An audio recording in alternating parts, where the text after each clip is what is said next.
communications manager from Mayor Adrian Perkins, Mr. Ben Riggs. Welcome back. Good to see you. Thanks for having me. I think that's the first time you've ever got my title right on the first Yes, go. I wrote it down twice. Yeah.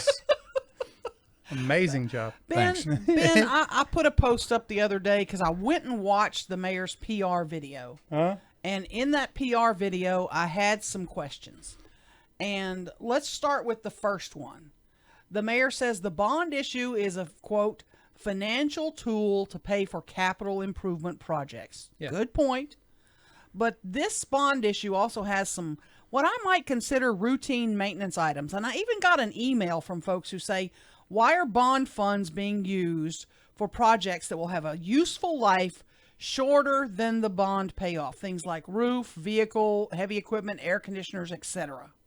It's not. So for the use, the projects and the equipment being replaced in that bond has a useful life relative to the length of the bond or longer, as evidenced by the fact that, for example, the fire trucks we're replacing are 30 years old. The heavy equipment that's being replaced in streets and drainage has an average life of 26 years. And so, like, the newest piece of equipment that's being replaced in streets and drainage is 20 years old. Riverview Hall, there's a heating and air conditioning unit. There's roofing work that's in the bond. Yeah. Our roof at the convention center has not lasted 20 years. No. Roofs typically for public buildings don't, but that's part of this bond issue. Is that something that is a good fiscal decision to put that in a bond? So a few things. One is, in order for a bond to get to get past the state bond commission, it's got to pass an average bond life, an average life test. This bond easily passes that average life test. As far as the roof at the convention center goes, you're right to say that the previous roof didn't last 20 years, but the roof is older than people think. It's about 15 years. The threshold for the useful life relative to a bond is not exactly 20 years either. But we expect this roof to last much longer than 20 years because it's going to be, everyone knows flat roofs are more problematic than pitched roofs. Absolutely. The flat roof on the convention center that we're going to be installing utilizes a new waterproofing technology, and so we expect it to last 25, 30 years. Okay, here's the one that really gets me upset. And you ready? I already know what it is. Pip time. Want a hanky? Go ahead. I'm actually going to turn to Robert because I think yeah. me and Robert are kind of in the same y'all- corner on I this. think y'all might be. Yeah. Mayor Perkins says repeatedly, this bond will not raise taxes. He's right. He goes further. Yeah, he does. He's technically right. He says it will actually lower what you're paying right now, which he's right. He's technically right. So what's the next question?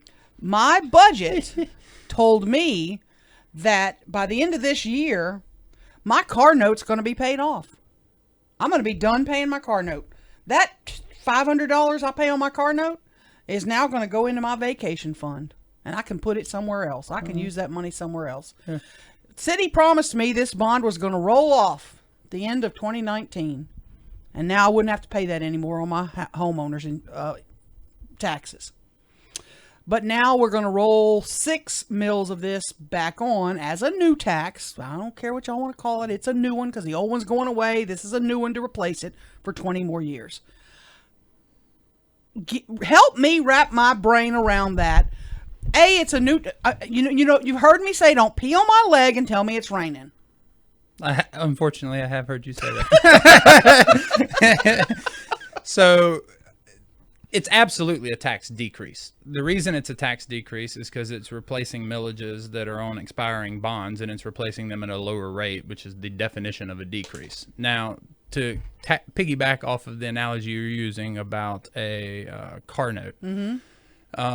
So it's a straw man argument to compare the 2019 bond to no bond at all, because you would be driving the same car. But in this case, you're actually saying firemen will be driving 40-year-old fire trucks, and police officers can sit in offices that are 85 degrees and work in those conditions for 20 more years. And I don't think you want that, do you? No. Yeah. So it's a straw man argument. Like, the alternative is not acceptable.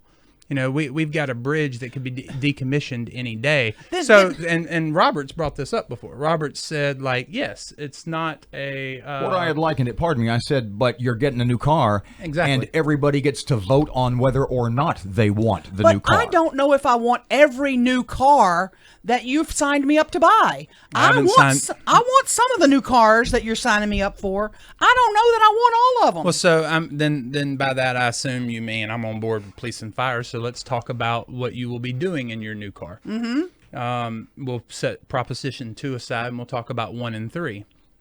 Let's do that. So Let's do Proposition 1. Hang on, pardon me just a that. second. Let's go there because that's Let's- water and sewer. Hang on, kids. And that's 32 million. Oh, I'm getting wound up. I Hang- can feel like I got a thong on. Hang on, kids. Let's go to break. We can pick this up again when we get back.